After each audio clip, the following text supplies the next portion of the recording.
During the 1930s and 1940s, as the world was engulfed in the chaos of World War II, a secret unit of the Imperial Japanese Army carried out some of the most horrific experiments in human history.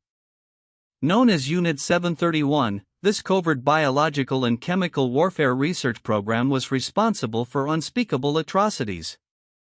Led by General Shiro Ishii, the unit conducted inhumane experiments on thousands of Chinese, Korean, and Allied prisoners. This is the story of Unit 731, a dark chapter in history that must never be forgotten. Unit 731 was established in 1936 under the leadership of General Shiro Ishii, a microbiologist and army officer. Located in Pingfang, Manchuria, the facility was disguised as a water purification plant.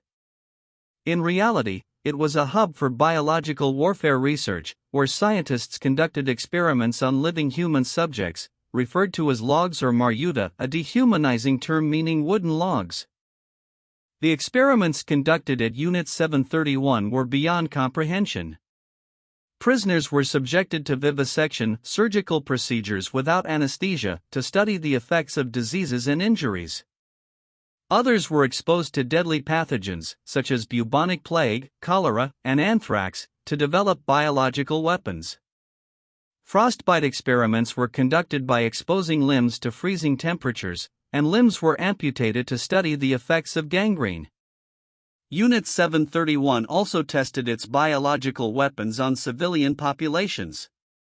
Plague-infected fleas were dropped on Chinese villages, causing outbreaks that killed thousands. The unit's activities were not limited to Manchuria. Similar experiments were conducted at other facilities across Japanese-occupied territories. The death toll from these experiments is estimated to be in the hundreds of thousands. As World War II came to an end, the Japanese government attempted to cover up the atrocities of Unit 731. The facility in Pingfang was destroyed, and many of the scientists involved were ordered to flee. In exchange for their research data, the United States granted immunity to General Shiro Ishii and other key members of Unit 731, shielding them from prosecution at the Tokyo war crimes trials. The survivors of Unit 731's experiments, many of whom were left physically and psychologically scarred, have fought for decades to have their stories heard. Historians and activists continue to push for acknowledgement and accountability from the Japanese government. Despite the passage of time, the horrors of Unit 731 remain a painful and unresolved chapter in history. The story of Unit 731 is one of unimaginable cruelty, but also of resilience. The victims and their families have endured decades of pain, yet their voices continue to demand justice. As we reflect on this dark chapter in history, let us remember those who suffered and ensure that such atrocities are never repeated.